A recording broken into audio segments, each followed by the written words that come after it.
J'ai animé un module bijoux dans le cadre d'un programme organisé par la Casa Moda Academy.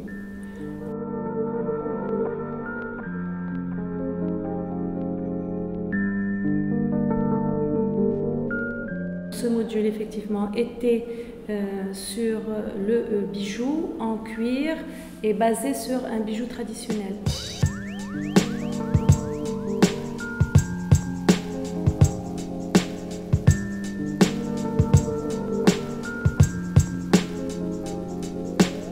J'ai travaillé avec, dans un premier temps, deux ma'allem. Un ma'allem du bijou de Tiznit et un ma'allem maroquinier de Fès. Donc il faut venir voir le travail. Donc on va commencer par le travail de Sima Elbini. الوسط اللي ماي الدجاج غبره كيتخدم حتى يتعمر. الصنعه ديالي نقرا ندير الصناعه التقليديه نقرا. التخصص ديالي لي ماي والنيال. لقيت مع امينه جات لعندي التيزنيت قالت لي جي راه كاين شي دراري كيديروا الموضه وهذا. الماء العينين est un artisan curieux et je dirais que c'est un artisan créateur. Il pousse toujours les limites de la du bijou traditionnel, il aime le développer. Et c'est un puits de savoir, il m'a énormément aidé.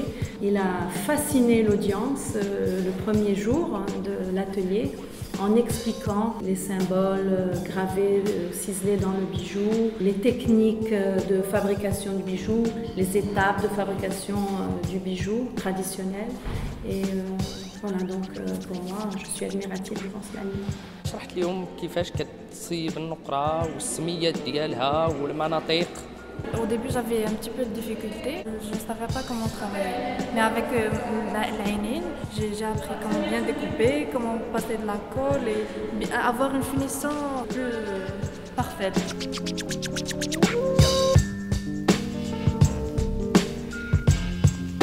L'interprétation que les élèves se sont fait de ce bijou était en connexion justement avec ce qui avait été fait la veille. Parce que même le ma'allem trouvait des connexions par rapport à des formes, par rapport à des motifs, etc.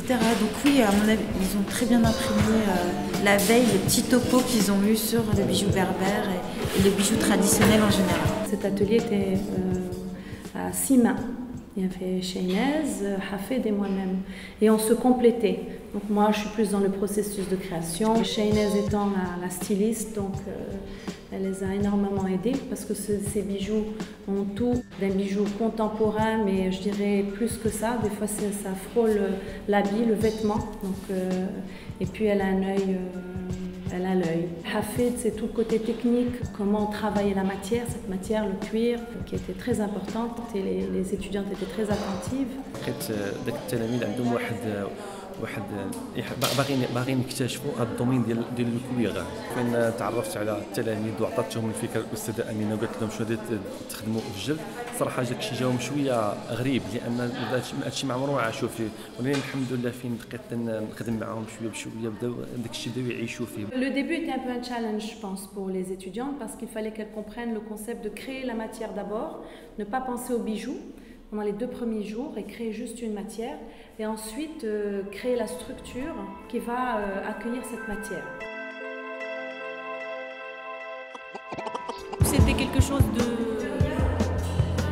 difficile pour nous de concevoir parce que c'est notre premier exercice sur cette matière qui est le bijou, et surtout avec des contraintes comme la matière, la quantité de matière qu'on a, la gamme de couleurs qu'on a reçue, tout ça.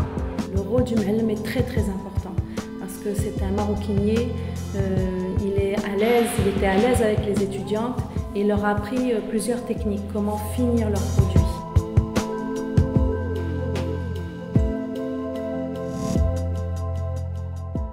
Ces personnes-là, donc Ma'allem m'a beaucoup appris donc la technique, il y a des étapes à franchir, donc beaucoup plus minimiser le temps.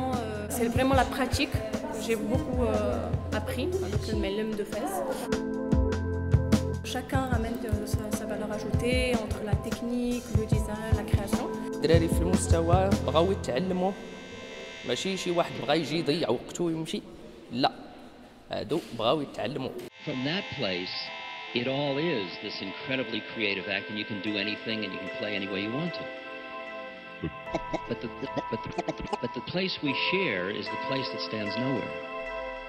Quand on a eu plus d'explications en fait, de notions sur le bijou berbère, c'est venu directement, tout le monde a commencé à travailler, ça venait super rapidement. La magie a opéré au bout du, je dirais, deuxième jour, mais vraiment au troisième jour, quand elles ont commencé à assembler.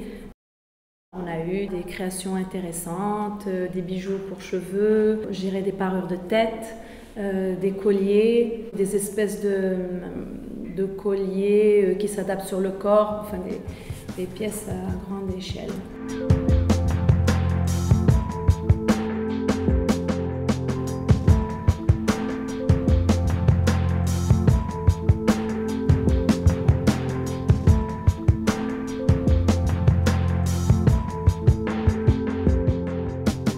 Cette semaine était parmi vraiment les meilleures semaines qu'on a passées à l'école. Et je pense que c'est le cas pour tout le monde. Et voir naître le premier bijou dans notre carrière, c'était vraiment quelque chose de sympa. Sincèrement, on a été super concentrés cette semaine, on était à fond dans l'exercice et on a beaucoup appris. Chacune a apporté en fait un style différent et à interpréter le bijou berbère, le bijou traditionnel, comme elle le voit. Et en 4 jours et 5 jours, je trouve ça... franchement, j'ai été surprise du résultat et je pense que personne d'entre nous pensait arriver à ce stade-là. Chacun s'est personnalisé le thème et ce qui fait que ça donne des choses merveilleuses, des très jolies choses. Je suis satisfaite, ravie d'avoir animé cet atelier, ce workshop. Parce que dans un premier temps, les étudiantes étaient très motivées. Je suis très heureuse d'avoir l'opportunité de travailler avec une femme comme Madame Amine Exmine. C'est grâce à elle qu'on a pu, dès le premier jour, concevoir déjà l'idée avec laquelle on veut travailler. Mais pas juste une bande. Un bandeau, peut-être avec, tu vois, une petite coupe sur un côté, ou bien, j'en sais rien, mais tu vois, une série comme ça, qui attache, tu vois, c'est quelque chose que tu mets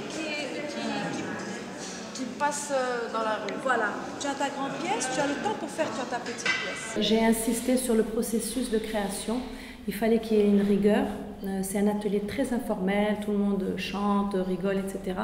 Mais il y a une rigueur dans la création. Et ça, j'espère que qu'elles ont compris ça. C'est un jeu, mais un jeu sérieux.